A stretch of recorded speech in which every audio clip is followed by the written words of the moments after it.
Good morning friends, welcome to our channel MS knowledge group. पिछली video में हमने देखा कि वास्तविक संख्या क्या कहलाती है और एलसीएम और एचसीएफ में संबंध और गणितीय आधारभूत प्रक्रिया के बारे में पढ़ा था हमने। इस वीडियो में हम देखेंगे प्रश्नावली 1.1 जिसका पहला सवाल पढ़ेंगे आज हम। तो पहला सवाल हमें दिया गया है। पहला सवाल है हमारा निम्नलिखित संख्याओं को आभाज्य गुणनफल के रूप में लिखिए।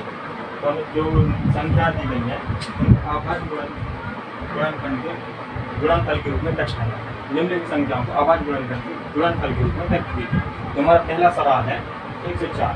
तो इसको हम कैसे आभाज्य गुणनफल के रूप में व्यक्त कर सकते हैं? तो हमने गणित के आधारभूत में पढ़ी थी कि किसी भी भाज्य संख्या को हम आभाज्य गुणनफल के रूप में आभाज्य गुणनफल के रूप में लिख सकते हैं। यानी कि उसका हमने क्या किया था, उसको गुणनफल निकाले थे और इसको व्यक्त किया था। तो हम इसी तरह इसको सॉल्व करेंगे। यानी कि 140 की हमें संख्या 140 का हम क्या निकाल लेंगे, आभाज्य क्रम 140 का हम क्या निकाल लें, एलसीएम। तो 140 का हम एलसीएम निकालें, एलसीएम निकालने से गुणनफल निकल आएंगे। 2 से काटेंगे इसको, 2 से काटेंगे तो 2 7 14, 0 की 0। 70 को काटेंगे तो 35 हो जाएगा। 35 2 से नहीं कटेगा, 3 से भी नहीं कटेगा, तो कितने से काटेंगे 7 से। 7 का ना 35, 7 को काटेंगे 1 से। 140 की गुणनफल क्या करें, 140 के 140 के आभाज्य गुणन 2 गुणन 2 गुणन 5 गुणन 7। इसको हम 2 गुणन 2 गुणन 5 गुणन 7 को हम कैसे लिख सकते हैं, 2 की पावर। क्यों? क्योंकि 2 बार लिखा है, इसके पावर 2 लगा देंगे यदि हम, तो हम इसको क्या करेंगे, इसका मतलब क्या हमारा 2 बार गुणा हो रहा है, 2 का 2 से 2 गुणा हो रहा है ना। तो हम इसको भी लिखते 2 की पावर 2, यानी 2 की पावर 2 कर देंगे। यानी इसका मतलब कि 2 का गुणा 2 बार होना है, ठीक है। इसके बाद हम लिखेंगे 5, इसके बाद 7। ये हमारे आभाज्य गुणनफल के गुणनफल के रूप में व्यक्त होता है। ये कोई भाज्य संख्या है, यानी 140 भाज्य संख्या को हमने आभाज्य गुणनफल के रूप में व्यक्त कर दिया।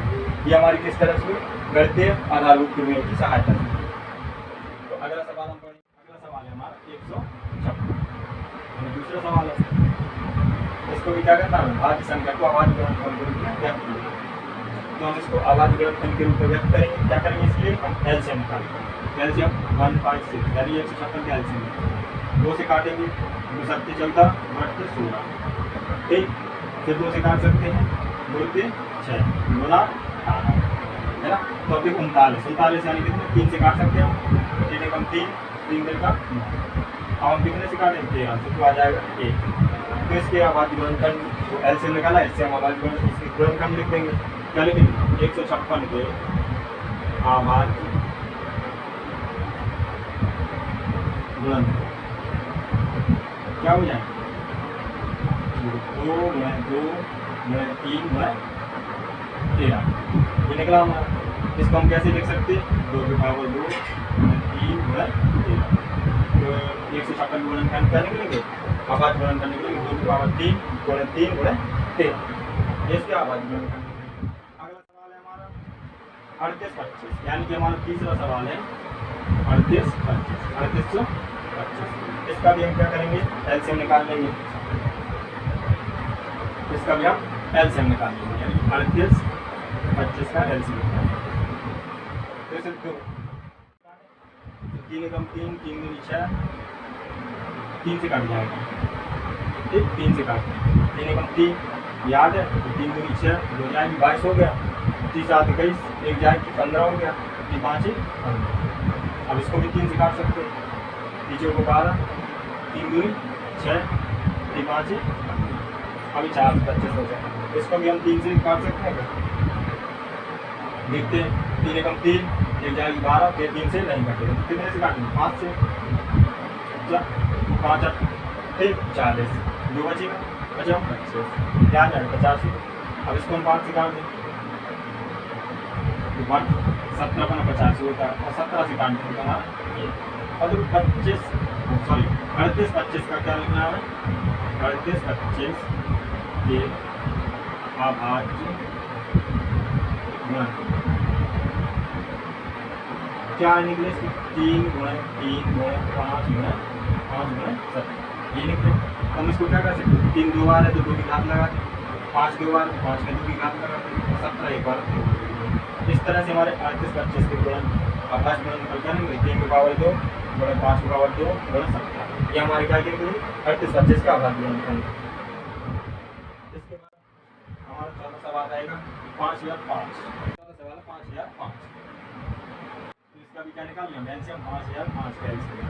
ठीक है, अब यहाँ पे देखेंगे कितने से कट 3 से कट आएगा 3 में 20 हो जाएगा, पीछे 18 से 2 इसमें जाएगा, फिर 18 से 2 इसमें जाएगा, तो 3 से नहीं कटता, 3 से काटना 5 से 5 कम 5 0 0 5 का क्या आ गया 10 0 1 आ गया।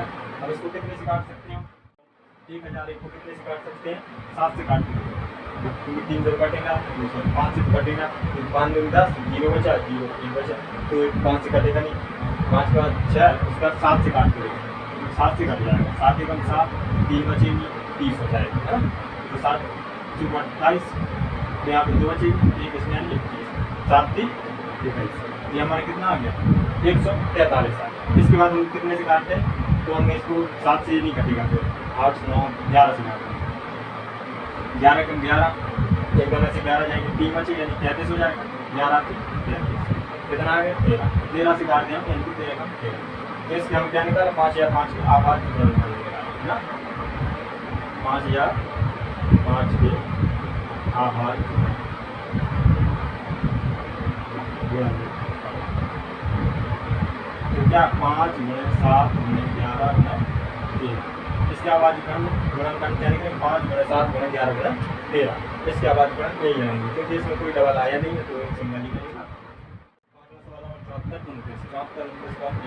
इसके बाद गुणनफल निकालेंगे, इसके बाद गुणनफल निकालें तो इसका भी क्या करेगा एलसीएम करेंगे, 74 3 से कटेगी तब 5 से कटेगी, और इसके बाद 3 7 से कटेगी 9 17 से काटेंगे, ठीक है 17 से।